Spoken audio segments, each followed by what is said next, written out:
Now, with Israel's relentless bombardment, hopes for an improved humanitarian situation in Gaza remains faded. Aid agencies are lamenting Israel's operation while conveying about the extreme crisis in Gaza.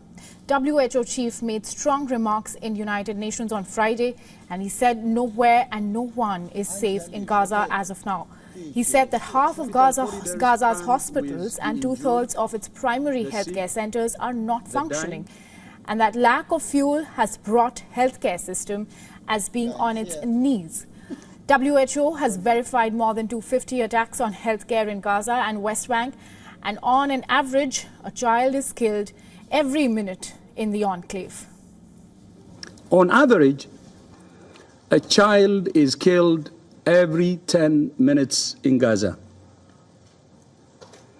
1.5 million people have been displaced and are looking for shelter anywhere they can find it. But nowhere and no one is safe. The Director General of the Palestine Red Crescent Society told the UN Security Council that the concern for civilian life has now shifted to the survivability of the sick and wounded. This prohibition on fuel continues, we will not be able to continue to receive this aid and distribute it. Furthermore, if no aid gets to the north of Gaza Strip, we will soon see infants dying because their mothers cannot feed them. Many people will starve and die of diseases.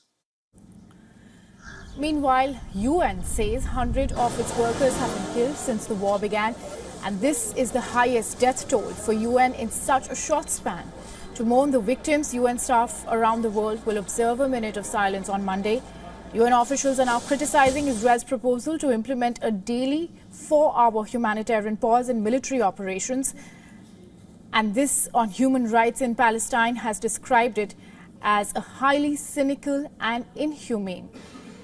She also said with continuous bombing, there won't be any way back in Gaza Strip.